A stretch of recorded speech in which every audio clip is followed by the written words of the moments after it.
Group 1 elements, alkali metals. Group 1 elements are the elements that can be found at the far left in the periodic table, and these are Group 1 elements starting from lithium, sodium, potassium, rubidium, cesium, and francium.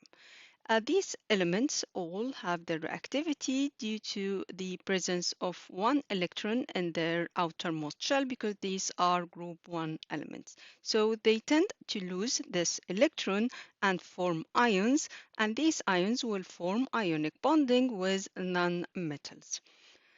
Down the group, the reactivity will increase. So they are less reactive at the top and more reactive as you go down the group. The main reason for that is because of the increase in the size of the element as you go down the group.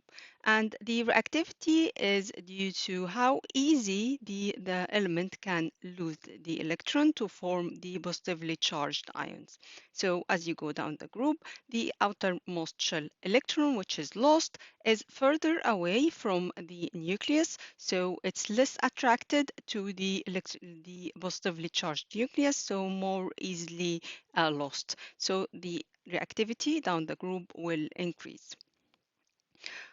All of these elements are soft and they have low density, and the first three members of the alkali metals are less dense than water. Reactivity trend for alkali metals. So as you go down the group, reactivity will increase. The melting and boiling point will increase because of the size of the atom will increase. And the, of course, will be higher relative atomic mass as we go down the group. The main reactions of alkali metals, because they all have the same number of electrons in their outermost shell, they all tend to react similarly. So the reaction with water, they react vigorously with water to give hydrogen gas, which you can see as effervescence or bubbles produced, and metal hydroxide. The balanced equation for this is a reaction between sodium, for example, as one of the alkali metal, as a solid with water as liquid to give you sodium hydroxide aqueous and hydrogen as a gas. As you go down the group, the reactivity will increase and that will make the reaction more violent. The second reaction is reaction with oxygen. So alkali metal tend to react with oxygen to give metal oxides, and different metals will give different oxide depending on the nature of the metal. So lithium will give you only one oxide, which is lithium oxide, Li2O. Sodium will give you a mixture of sodium oxide and sodium peroxide, Na2O2.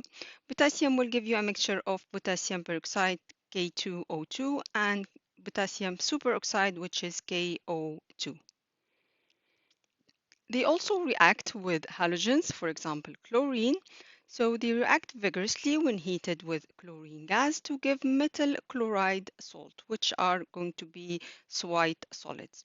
The reactivity again increases down the group, so the reaction will become even more vigorous. The balanced equation is when you react sodium as a solid with chlorine gas, it's heated with chlorine gas, that will give you sodium chloride